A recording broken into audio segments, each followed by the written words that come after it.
যানজট নিরসন করতে গিয়ে উল্টো যানজট সৃষ্টি করছে না তো? কেরানীগঞ্জ প্রতিনিধি সীমা হালদারের প্রতিবেদনে দেখুন বিস্তারিত।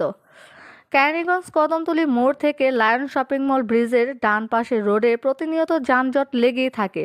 সাধারণত জনগণের সাথে কথা বলে জানা যায়, লায়ন শপিং মলের ইবনে সিনা ডায়াগনস্টিক সেন্টারের সামনে রাস্তার বাঁশ দিয়ে ব্যারিকেড দেওয়ার কারণে এই যানজট সৃষ্টি হচ্ছে। সাধারণত গাড়ি এপার ওপার হতে না পারায় যানজটের সৃষ্টি হচ্ছে। কদমতলী মোড়ে যে রাস্তাটুক গাড়ি এপার ওপার করার জন্য দেওয়া হয়েছে তা পর্যাপ্ত পরিমাণে নয়, যার কারণে রাস্তার দুই পাশে সাধারণতভাবে যানজটের সৃষ্টি হয়। সাধারণ জনগণের দাবি, রাস্তার এই দুই পাশ থেকে অবৈধ দোকানপাট উত্তোলন করে লায়ন শপিং মলের সামনে ও ইবনে সিনা ডায়াগনস্টিক সেন্টারের সামনে থেকে বাসগুলো খুলে দিলে যানজট নিরসন করা সম্ভব। এস বাংলা নিউজ, সীমা হালদার।